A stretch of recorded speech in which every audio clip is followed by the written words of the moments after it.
We're here in Lancaster. The TORC season's over. The champions have been crowned, and now there's one race left. We run it in memory of Rick and Jeff Huseman. And we're reminded of what champions they were and how hard they always committed themselves to the sport each and every time they were in their trucks. I think the guy that can, hold the Huseman Cup for the first time, that's a championship in itself, and I'd be honored to do it, and that's what we're shooting for. But when people put their helmets on, it changes. There's $36,000 on the line, but it's also for Rick's memory, and it's coming down to one last race for him. So I think everybody's going to come together, kind of work together, put it on the line 110% and throw everything out there that they got. I think that we all today you're going to see us drive or try to drive like Rick, which means give it all you got, and just hold it wide open and we're just here to race it like Rick races it, wide open.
We're getting ready for the Huseman Cup. It's the Pro 2s against the Pro 4s.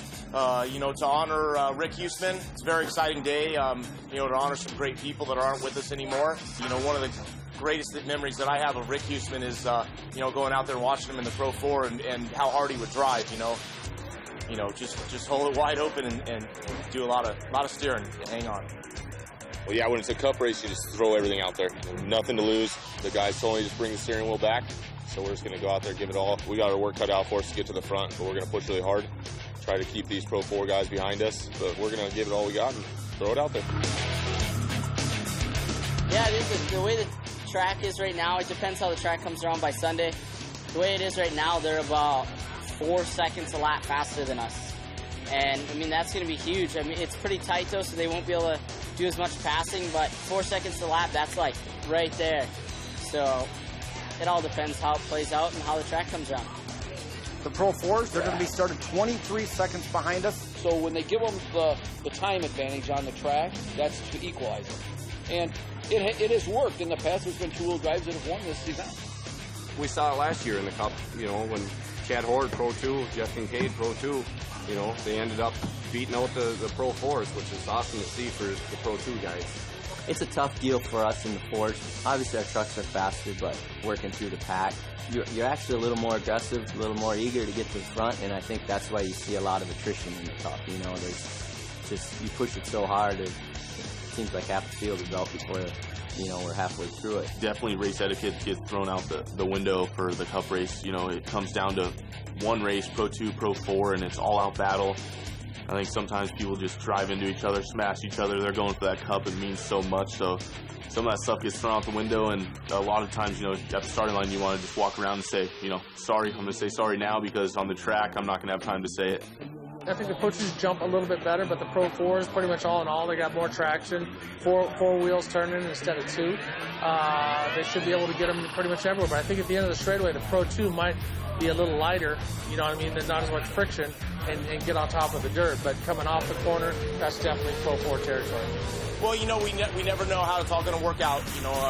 The Pro 2s are getting a head start, but depending on what they do with the track conditions, if it's pretty muddy, that'll really help those Pro 4 guys out. Although if there's a lot of grip in the track, the Pro 2 guys, you just don't know. Until the race starts to develop or you get out there and see how the track's prepared before we get on the race, you won't know until the race actually starts happening if it's a good thing or a bad thing. Well, a couple things are going to happen. Besides that $36,000 to win the Rick Huseman Memorial Cup, there's also there's no points on the line. It's the last race of the year.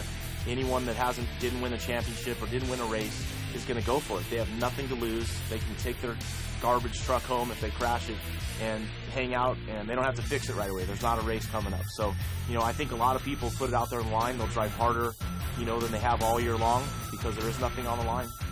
It is a 15-lap race. Basically, we're 3 seconds slower per lap than what they are on average. If it's a muddy track, we're going to be a little slower. They're going to be faster. So we've got to take and do the best we can right off the bat.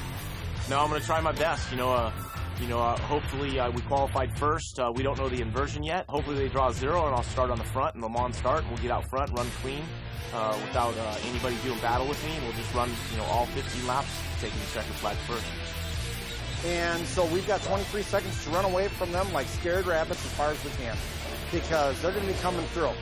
We're hoping that a lot of them Pro 4s are going to battle so hard with each other, because if they don't work with each other, they're not going to be able to have a chance to catch us Pro 2s. 23 seconds isn't a lot of time, especially on a course, depending on how much they water this.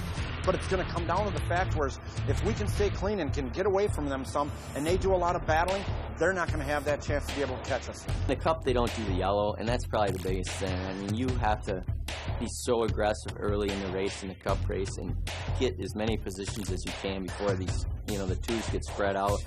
And, hope that they have, they tangle with each other the first couple laps, and you get a chance to catch up to them, and you can get by. We're going to have a good time here. Rick would want us to. We're in the 10 in Texas, and my wife was loading some pictures from us celebrating, after the championship. And she saw on Facebook someone said, R.I.P. Rick Huseman. And we thought, is this a joke? And so she texted Michelle and said, what's going on? Is this true? She says, I'm dying. I can't talk right now. And so then we started to, then the news started to come in that it was an airplane crash, that him and his brother died with another person. We didn't know if it ran out of gas or what was going on, but everybody just wanted to find out and just couldn't believe it, because our heart our hearts just broke for Michelle and Ricky. Yeah, as far as running this race for Rick and Jeff, it's a great idea. I'm glad that TORC found a way to do it, and here on the West Coast, it's a great deal. Me and Rick were really close. Jeff was a good friend of mine, and so I'm gonna do anything I can to help out the Huseman family and Michelle and little Ricky, and we get to see him a lot and watch him grow up, and he's a spitting image of the old man. So that's something exciting to look forward to, because I think someday you're gonna see a little Ricky Huseman in the sport, filling Dad's shoes, and pretty excited about that. This weekend is really about honoring the memory of Jeff and Rick Huseman. This was Run It for Rick weekend, and now it's time. Run it like Rick. Put the hammer down, run like Rick would, and then they're all going to go for it. I know that yesterday was a very emotional day for a few people, especially Johnny, running Rick's truck in that race. And I mean, it was a magical moment that was unexpected. Yeah, yesterday was tough. I mean, we had a little issue while we were warming up the engine. We don't know what happened. If we were doing some carburetor adjustments, if something fell in there during that, if something weird happened that wasn't part of the engine's fault. There's a mystery there yet we got to figure out. Thankful to the Huseman family. They said, if you want to take Rick's truck out there, it wasn't ready to race. It's just been a showpiece.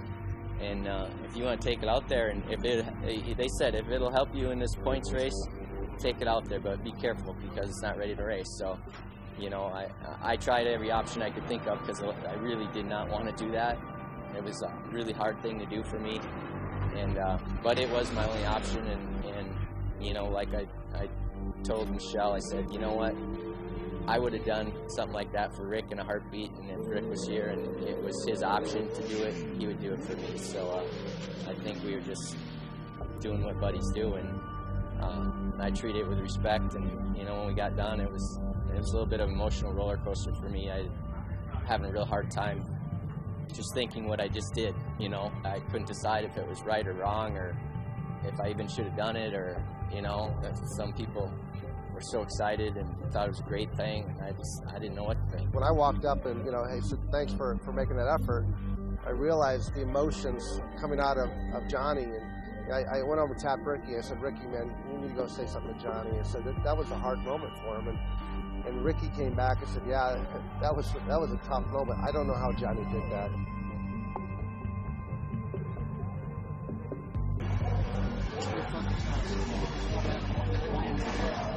You know, I talked to Michelle a couple times over the weekend, and Thursday was a golf outing. We had a lot of fun, and Michelle looked at me and said, you know, this would have been our anniversary today.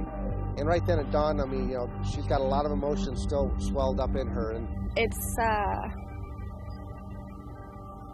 you know, really hard to be here, but yet something that we really wanted to be a part of because we really, you know, we love them so much, and it's the 1 year coming up, and we're all here together as a family, supporting each other and watching them they took Rick's truck around the track the other day. That was kind of hard to watch. It was neat to see it, and remember, but very hard because he's not driving it. But it's awesome what they're doing for him, and they're remembering him for us.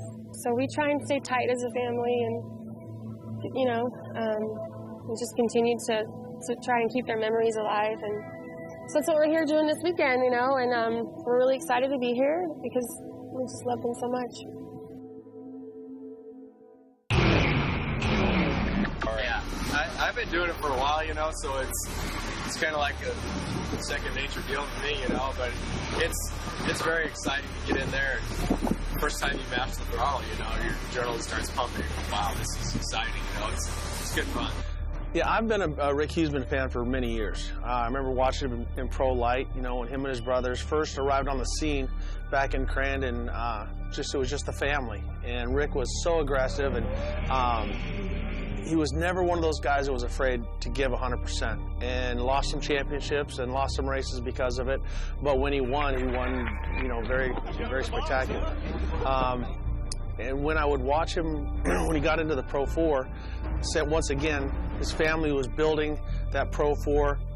They bought it from Johnny Greaves, and then they started building on it, making it better and better.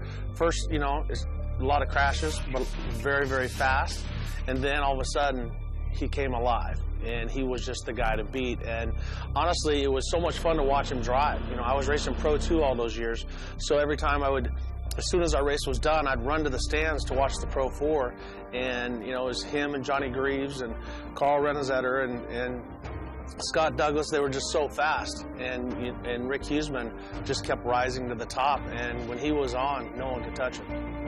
The Traxxas TORC pace truck is off the track. There's the green flag.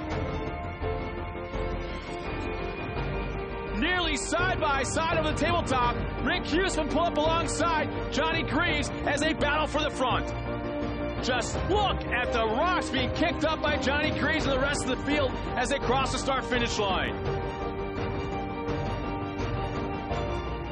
One of my fondest memories of watching him race was in Bark River, and I happened to be standing next to Ricky Johnson, and the two of us were watching this Pro 4 race. There was all this carnage going on, and you know, Rick was up on two wheels. He went back 3 or 4 spots, caught back up, got close to the lead, got up on 2 wheels, and it just kept happening over and over again. Ricky and I just kept going, you know, oh my God, look at this, you know, and it was an awesome race, and you know, he didn't win that race, but it was neat seeing him put everything out on the table to try to win. Blazing speeds around this turn. Oh yeah, I mean, in 2010, me and Rick in TORC raced back and forth for the championship almost every race. Without a doubt, we were watching one of the greatest battles in Pro 4 in history between Rick Huseman and Johnny Greaves, battling back and forth. Here they come towards the giant ski hill at Bark River. We kind of it's to the point where we have everything to gain and nothing to lose, you know, so we got to go out there and run as hard as we can and see what happens. Here they come one more time. Got to get straight before they take off. And look at this, 200 feet through the air. Rick Huseman on the edge. Still to this day, you know, makes the hair stand up on my arms, and I wanted to be part of that battle and that dice, because those two with those Toyotas screaming with all the RPM and just going back and forth and the flames shooting out, and it was just, you never knew who was going to win. I mean, him and I just went at it. And we traded places in corners, and we never touched each other. You know, those high-speed tracks, it's hard to make passes and make them clean, and we gave each other room and respect, and I think we came across the finish line through the whoops side by side, you know, dancing, and they had to call it. It was that close, and at that point it was like, I really don't care who won that. That was the most awesome race I've ever been involved in. And somehow Rick Huseman still maintains the lead, corner after corner, and with just a few laps remaining, Johnny Greaves is going to have to dig deep. But it was just unbelievable. Each lap it went faster and faster and faster. And with their trucks having the same motors, similar drivetrain, and just similar driving styles, which is WFO wide open, man. I mean, those two guys were just hammering it. I thought, if I could ever race at that level with those guys, that's what I wanted to do. And to hear those two Toyotas screaming side by side and sliding inside each other, and you know, and doing it clean, and you know, that's when you see two drivers who respect each other.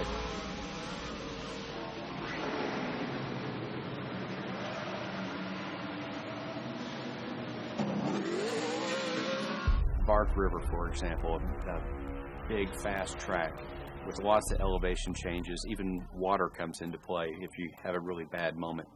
I remember in one instance Rick had such a moment as that, where he was pushed off track through a chicane.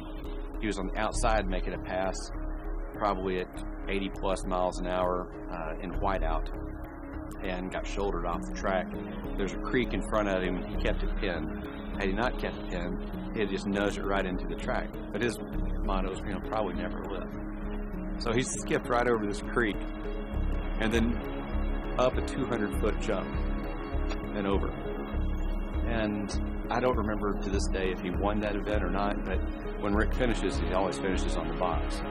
I knew that was a big gully going across there, so I just got back on the gas, and hopefully, I was like, I got to make it through this. I hit the other side of it and launched up. It was a fun race.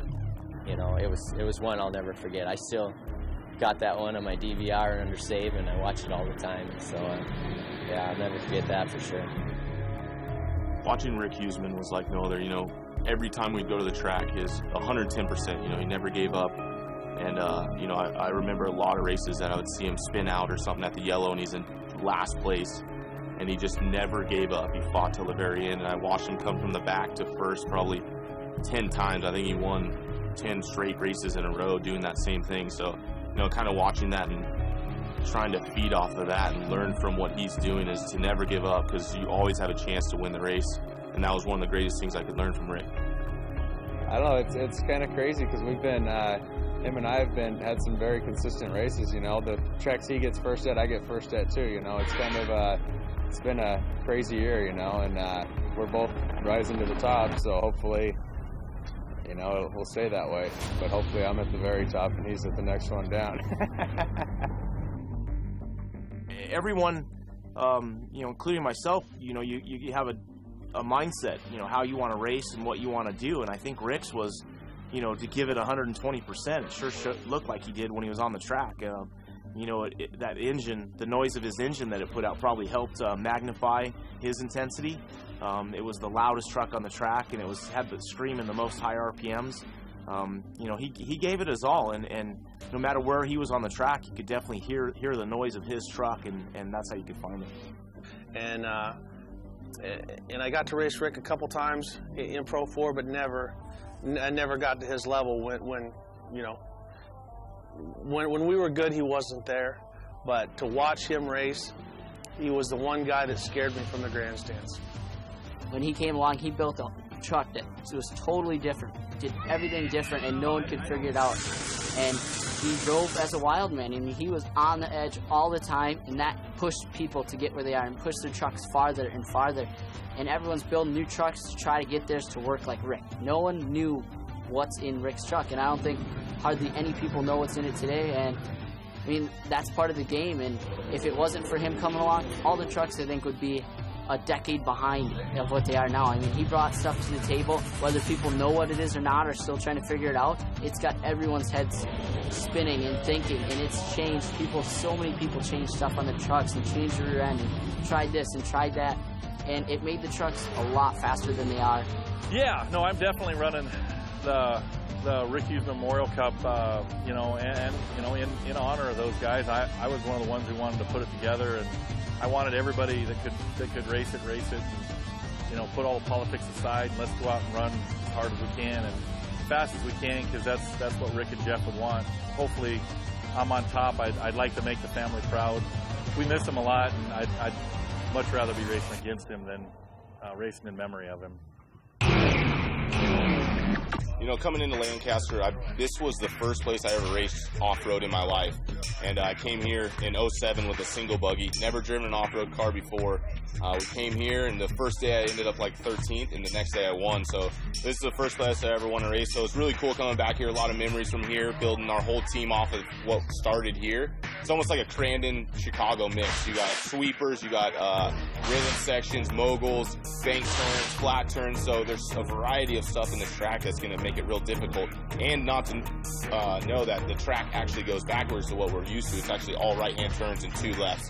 So it's kind of messing people up here and there, which is good for us. We adapted new tracks real quick. This facility is amazing. Hopefully we get some good crowd out here and put on a good show.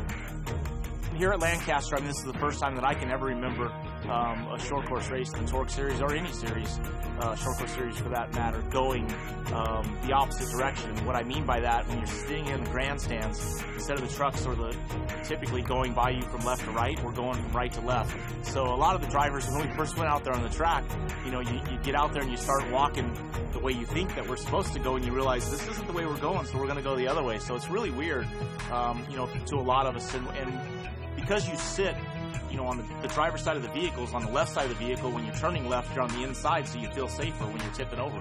Now, when you turn right, you're on the downside, so everything seems close to you, and it's a little bit more awkward to us. We're so used to doing, you know, most of the corners being left-hand corners, and this is the opposite. You know, most of them are right-hand corners, so it's definitely different.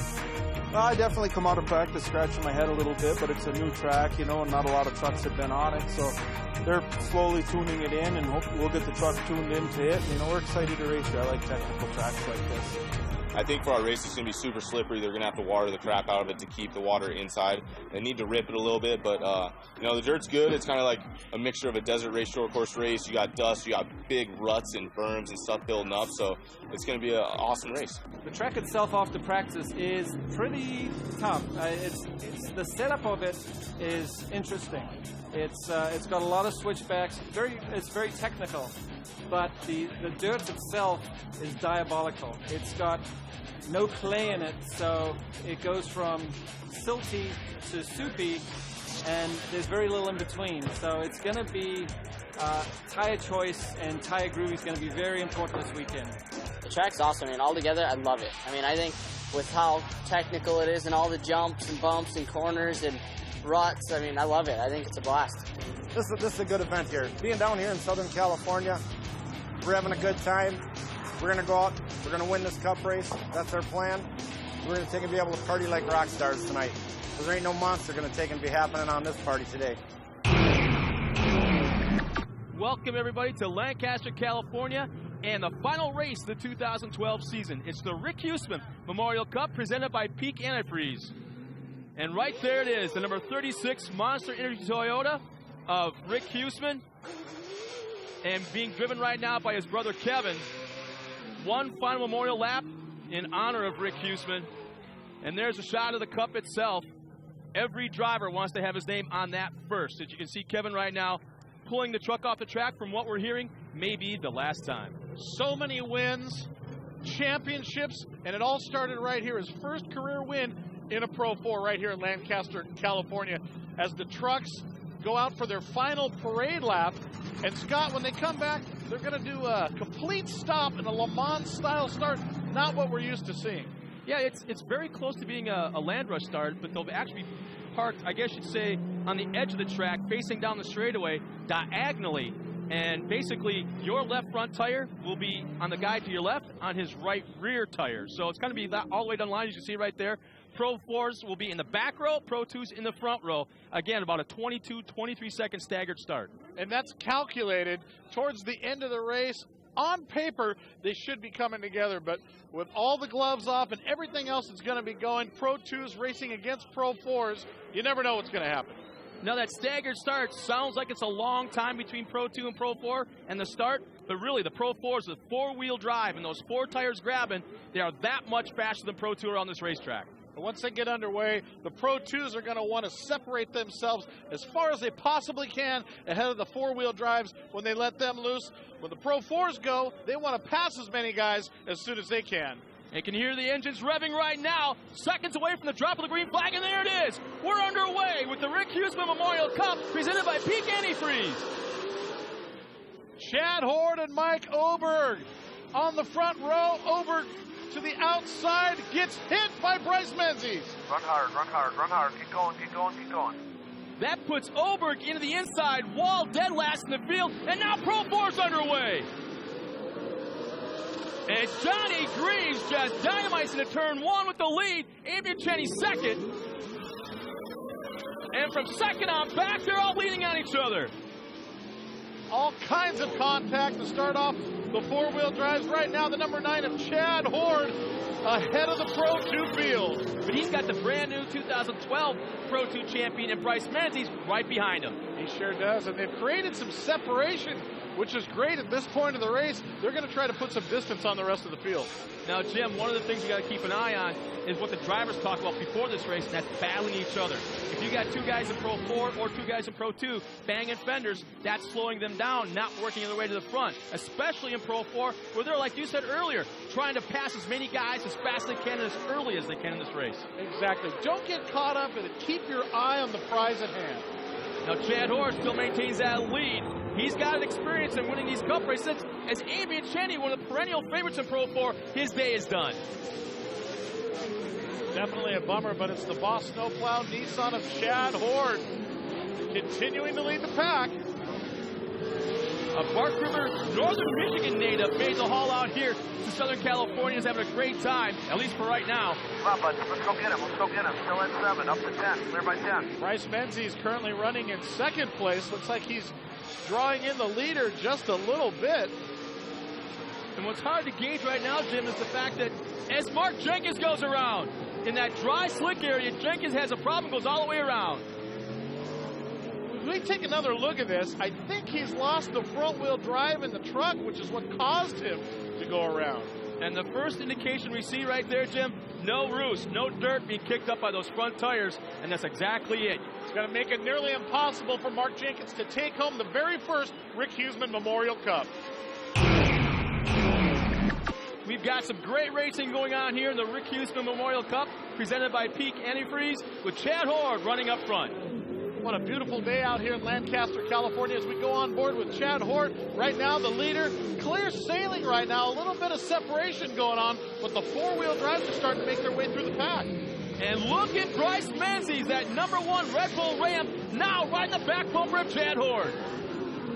Definitely applying the pressure early in the race. We talked about it. He wants to get around Chad Horde as quick as he can without letting all the other trucks catch up. Now, Chad, that number 9 Nissan, has experience. He knows exactly what it's like to win a cup race, having won it in 2011. Go get him, buddy. Go get him. Come on. Now, Chad's cup win was at Crandon International Raceway. Completely different style track. This is more of a short course here in Lancaster. Yeah, the track in Crandon is about 1.75 miles in length, known as a super speedway of off-road. The track here in Lancaster, as Mark Jenkins goes around. In almost the exact same spot, you can see when you lose front-wheel drive in the Pro 4s, it makes it virtually undrivable.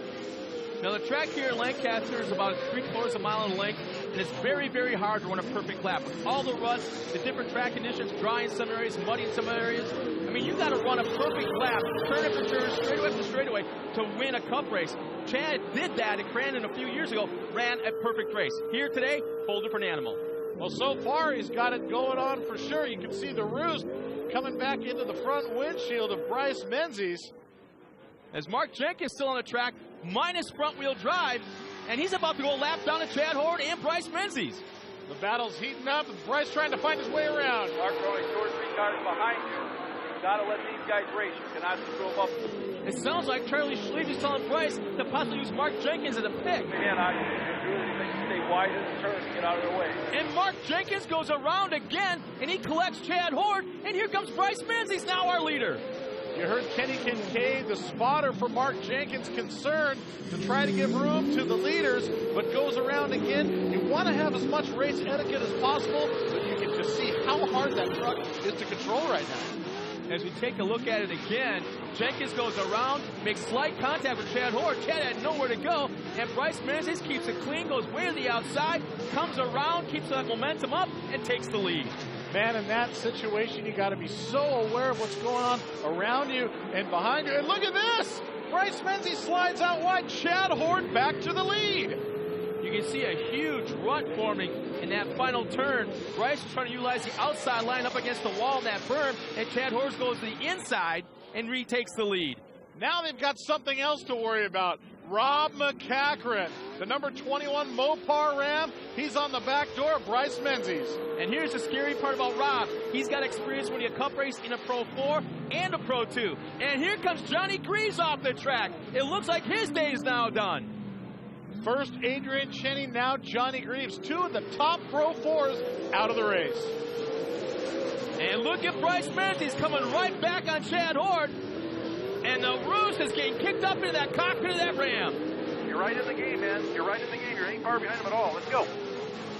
And that was Roger Cadell spotting for Rob McCachran. And now Chad Hort takes the same exact line that Bryce did 1 lap ago. Almost cost him the lead, was able to hold it off for now.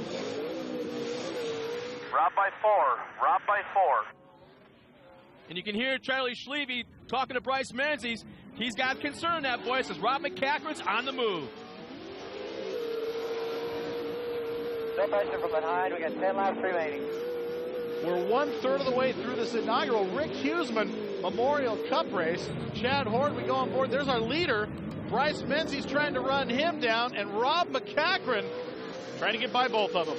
As strong as Chad Hort was just a few laps ago in that Boss snowplow Nissan, here comes Bryce Menzies, that Red Bull Ram, leaning on Chad Hort. We heard the drivers talk about this, the Pro 2s. What they didn't want was all this close racing, smashing each other, and that's what's going on here at the front of the pack. Meanwhile, Rob McCachran running in that 3rd spot, watching it all take place. You know, he's kind of biding his time with something's bound to happen, but he can't wait too long. Quite a gap going back to the 4th place truck. Come on, bud. Go get him. Go get him. Come on, driver. Let's go. Let's go. Let's go. Drive hard. Charlie Schleve really coaching Bryce Menzies in that Red Bull Ram right now. As you can see, Chad Hort right on top of that wheel. Outside, clear him out on the outside. Next to you, take your line, you should be able to pull by him. Scott, as we near the halfway point of this race, where are the Pro 4s coming through the field? And finally, here they come. They've been so quiet for the first half, but here comes Ricky Johnson, our lead truck in Pro 4, and he's got Kyle Duke right behind. Two of the top guys in the Pro 4 class. And you know they've been beating it bang, and look at the body damage on both the trucks. Ricky Johnson, that Red Bull Ram, Kyle Duke, and that Monster Energy Ford. As the 4-wheel drives inch their way closer to the front of the pack, the two guys up front, well, they've got a history of some pretty awesome battles themselves. Both of them want their names on that trophy. You've got 2 class champions in Pro 4, 2 guys from different series, and their gloves are coming off, Kyle Duke and Ricky Johnson. As we go back to the front, Chad Hort, and Bryce Menzies goes around. Goes from 2nd to looks like 5th. Now that's the 4th time in this one race where there's been issues in that corner. Dry, slick, rutted up, and now the latest driver, the latest casualty, Bryce Menzies, virtually taking out of this race. As we take another look at what happened to Bryce coming into the left-hander, hot, like you said, really slick. The rear end goes around, over-rotates into the inside K-rail. Chad Hort still in command with Bryce Menzies' day up in the air. Will he be able to hold off the charging advance of Ricky Johnson in the Pro 4s? We are 2/3 of the way through the Rick Huseman Memorial Cup, presented by Peak Antifreeze. We've got Chad Hort running up front, the Mopar of Rob McCachran 2nd, but here come the Pro 4s of Ricky Johnson, that Red Bull Ram, and Kyle Duke in that Monster Energy Ford. We talked about how long it would take the Pro 4s to make their way through the pack, and you can see the damage on the #1 Red Bull Ram of Ricky Johnson battling with Kyle LeDuc not only trying to make his way through the field, but trying to stay ahead of each other. What a battle they've had unfolding. And here comes Ricky Johnson trying to set up for the inside move, and Kyle LeDuc forces the issue to the inside, slams Ricky Johnson, and Ricky's not going to be happy about that. Wow, and there it is. He wasted no time. The very next corner takes out Kyle LeDuc and retakes the position. A gentleman's agreement between racers. I'll race you exactly like you race me, and we saw it right there. Take a look at the replay. Coming in, virtually no brakes locked up on Ricky Johnson's truck, Scott. What we're looking at right here is two of the most aggressive drivers on the track. Both class champions in the Perspective Series. Ricky Johnson's not about to be beat. With all the hype built up about who was going to be able to take the other guy if these two ever met, don't think that they don't know that. Meanwhile, we got Chad Horde still running a flawless race up front. Still has a great shot at this because he's got that bumper of Rob McCacken running in second, as now we got lap traffic to play with as well. We saw what happened last time that came into the picture. It cost Chad Horde the lead. He was able to gain it back. We go on board with Ricky Johnson. You can see his good luck charm. A little stuffed doll of a wiener dog. He likes wiener dogs. Right now, it's bringing him good luck as he's on the charge. It looks like our top three trucks have worked their way through lap traffic as Chad Horde still maintains the lead in that Boss Snowplow Nissan. Rob McCacken now got a mirror full of Ricky Johnson. And now goes the inside. Ricky trying to take over second. You can see how slick it is as Rob slides out wide. Ricky tries to go underneath and takes the position. That Red Bull Ram #1 of Ricky Johnson chasing down that Nissan of Chad Horde. Now we have it. Two-wheel drive, our leader, Pro 4 in second place. Be aggressive, just like you're doing. You're loving it. Just a few laps to go. You can see right there coming out of that corner how hard the four-wheel drives dig. On a tight track like this, basically 3/4 of a mile in length, very tight corners, the advantage, whether it's dry, whether it's slick, whether it's muddy, advantage always goes to the four-wheel drive trucks. And you can see how Ricky Johnson gets a better bite coming out of the corners. Going into the corners is fairly equal. Down the straightaway is fairly equal. But the bite they get coming out of the corners, it's all four-wheel drive. And he's already reeled in our leader all over the back bumper of Chad Horde, the #9 Nissan. Take a look again. The lines the Pro 4 is able to take to the inside, even though he goes up on two wheels, he loses virtually no ground. That's the benefit of having four-wheel drive. Chad Horde has the outside line. Here comes Ricky to the inside. For just a moment, they were side by side. There's no doubt about it. Chad Horde knows he has a battle in his hands right now. Well, you got to think it's just a matter of time for the 4x4 to be able to get around the two-wheel drive of Chad Horde with almost 4 laps to go. Even the drivers talked about it. Barring any kind of problems, it's going to be hard to stop Ricky Johnson. Yeah, Chad Horde's got 2 advantages right now. Not very big ones, but their advantage is just the same. Obviously, he has the lead. Secondly, this is a very tight track, very sharp corners. He's going to try and make that Nissan as wide as possible. And look at there, Ricky Johnson throws it to the right, setting it up, turning it into the left, coming out straight, and you can see the head of steam he had coming off of that corner. Right now, he's all over Horde. Here he goes for the pass. Jimmy was side by side in the air, off the jump. Ricky Johnson, they make slight contact, but now running up front, you couldn't make the pass any cleaner. 2 laps remaining, 2 laps remaining. Just bring this baby home. No pressure. What a bit of driving by Ricky Johnson, getting around the #9 of Chad Horde. Now has the lead, only has to hold it for 2 more laps. Ricky Johnson, you know he's going after this. He has won everything in sight in 2012. Races, the Oakley Bomb Award for the fastest lap, the championship, and now he wants to be the first guy on the Rick Huseman Memorial Cup. What do you do now if you're Chad Horde? You've been leading the whole race, and now Ricky Johnson overtakes you. Chad Horde's got to be hoping for a mistake of some kind from Ricky Johnson. Whether it's mechanical, whether it's his driving, maybe even cosmetic damage in that truck blocking the windshield. He's got to be hoping for some sort of mistake. Coming around this right turn right now, Ricky Johnson will be getting the white flag this time by 1 lap to go. 1 to go, 1 to go. Clear by a bunch. On Horde, next guy behind him is LeDuc. He has vision problems. RJ gets around Mark Jenkins cleanly. Lap traffic. Now less than 1 lap remaining. The truck looks really ugly right now, but it is running strong. And virtually nobody's in sight the entire straightaway. Well, that's the way Ricky wants to keep it. He's going to try to stretch out that lead even further, barring any kind of mechanical issue. maybe he can still coast across the finish line ahead of Chad. You never know. So make that lead as big as you can while you can. It was 1 lap ago that Ricky made the pass to the lead right here. And now he can virtually coast it in as he'll be the first driver to put his name on the Rick Huseman Memorial Cup and going home with a $36,000 check. The Red Bull Ram of Ricky Johnson, our winner. Yeah, killer race, Rick. Killer race. Way to go. Way to go, boys. Way to cap it off. That was fast! Chad Hort's going to hang on for second place. And look at this. Kyle LeDuc with no vision at all in the hood up on that cab. He's going to hang on for third in that number 99 Monster Energy Ford. Can that thing still even go straight, Rick? It's good. What a year 2012 ends up being for Ricky Johnson, backing up his championship, the Cup race earlier this year in Crandon, Oakley Bombs, and now the inaugural Rick Huseman Memorial Cup presented by Peak Antifreeze. And look at this, the number 99 Monster Energy of Kyle LeDuc going up alongside Ricky Johnson, his Red Bull Ram.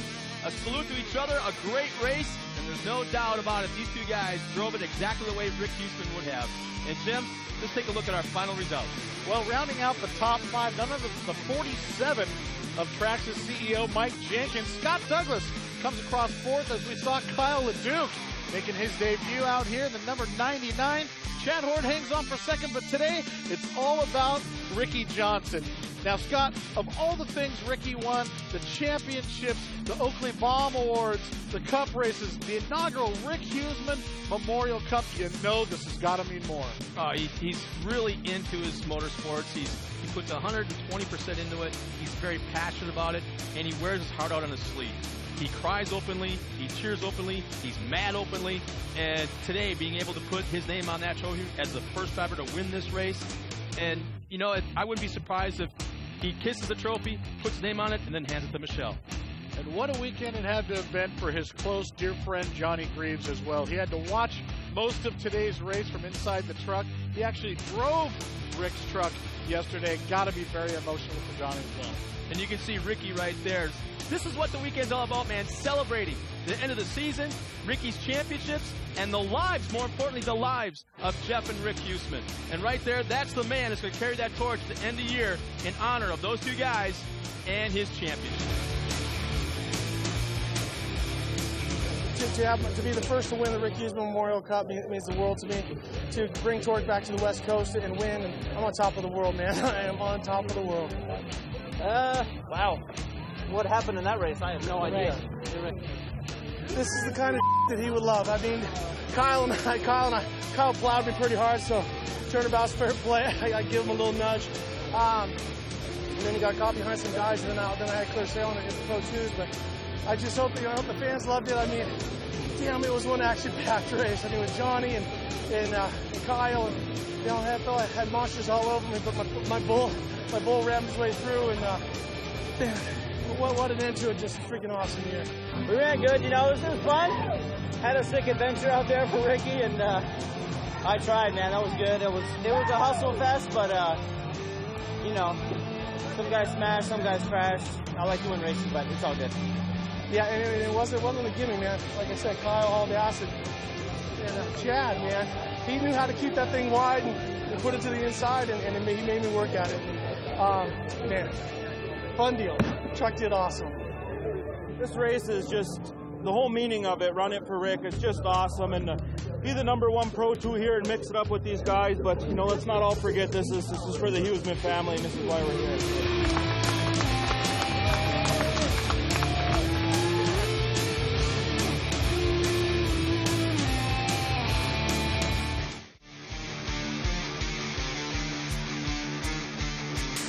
I piss greatness. You know, I wake up in the morning, I'm a big, actually bald American winning machine. I was hairy, but I shaved the 3 hairs on my chest. And I just go to the bathroom, piss greatness, and jump in my truck, drink Red Bull, and go.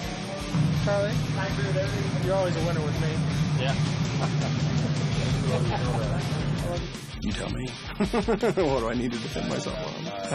Let's listen to what you say right now.